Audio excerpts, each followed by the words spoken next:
Hey, what's up everyone? Welcome back to my channel. Today we are diving into AspNet Core Rate Limit, a super cool tool for managing traffic in your ASP.NET Core apps. Whether you are building an API and you want to avoid being overwhelmed by too many requests, or you just want to keep things running smoothly, this is the video for you, so let's jump right in. Alright, so what's the deal with AspNet Core Rate Limit? Think of it as a bouncer for your web application. It stands at the door and makes sure people aren't flooding in too quickly, keeping everything orderly and under control. This is crucial for preventing abuse, keeping your server happy, and ensure a smooth experience for your users. First things, let's create a new ASP.NET Core Web API project. If you have already got one, great. Next, we need to install AspNet Core Rate Limit. You can right click on your project and select Manage NuGet Packages. Uh, in this box, you can type AspNet Core Rate Limit and install it. This adds the packages to your project so we can start using it. Now let's set up our rate limiting rules in appsettings.json. Add this configuration. The appsettings.json file in an ASP.NET Core project is where you store configuration settings that your application will read at runtime.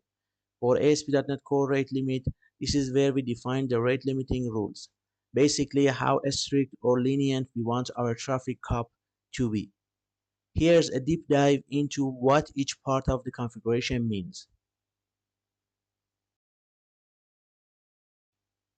Enable endpoint rate limiting.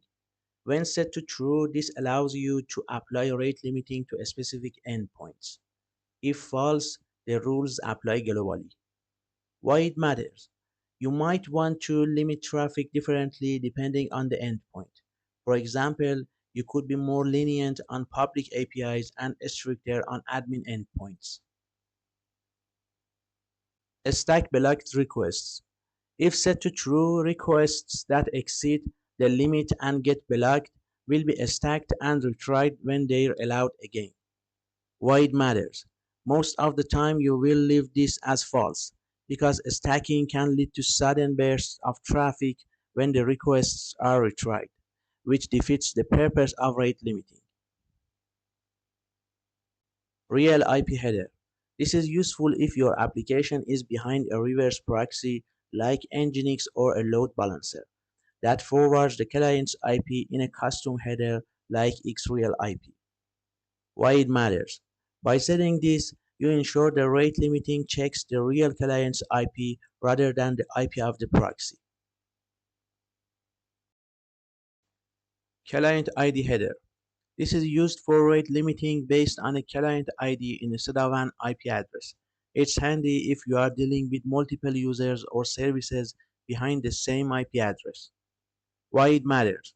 This allows more granular control, especially in multi-tenant applications where you might want to limit each client differently.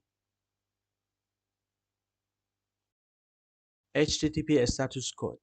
This defines what HTTP status code to return when a request is blocked due to exceeding the rate limit. The default is 429. It means too many requests. Why it matters? This status code is a standard for rate limiting, and it lets clients know they've hit the limit and should try again later. General rules. This is where the actual rate limiting rules are defined. Each rule has three main parts. Endpoint. The API endpoint or route that you want to apply the rule to. Star means all endpoints. Period. The time period over which the requests are counted. Limit. The maximum number of requests allowed during the period. Next, you will need to configure the services for rate limiting in the program.cs file. This is where we set up memory caching, load the configurations from appsettings.json, and add the rate limiting services. Here's how your program.cs should look. Add options and add memory cache are standard service registration. Add options allows configuration binding from appsetting.json and Add Memory Cache provides in-memory caching, which is crucial for tracking the rate limit counters. Builder.services.configure. This line binds the rate limiting options from your app settings.json file to the IP rate limit option class. It's telling your application to look for a section named IP rate limiting in the configuration and apply those settings. Builder.services.addInMemory rate limiting. This registers the in-memory stores for rate limiting. The rate limiting rules and counter are stored in memory, which is efficient and easy for most applications. Builder.services.addSingleton. This registers the rate limit configuration as a singleton service. This class is responsible for managing the rate limiting configuration and ensuring it's applied correctly throughout the application. App.useIPRateLimiting.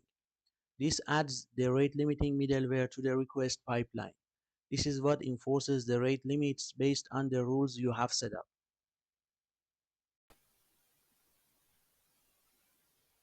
With all this set up in program.cs, your application is now configured to use AspNetCoreRateLimit. When you run the application and hit the endpoints, the rate limiting rules defined in appsetting.json will be applied.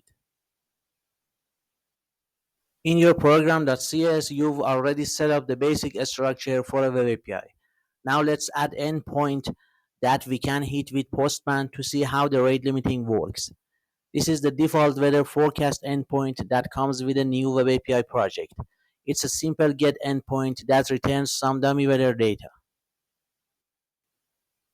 Now we have weather forecast request.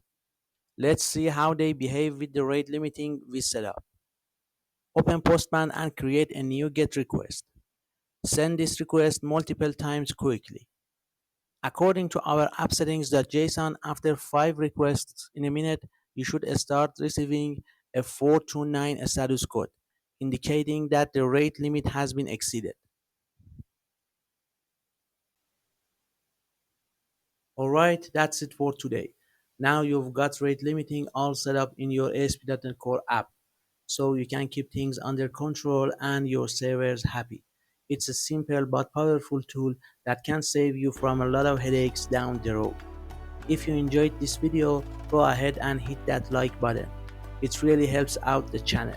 And if you want more content like this, don't forget to subscribe and hit the notification bell. That way, you will know whenever I drop something new. Got questions or suggestions for future videos? Leave a comment below. I'm always looking to improve and bring you the content you want to see. Thanks for sticking around. I'll see you in the next one. Take care.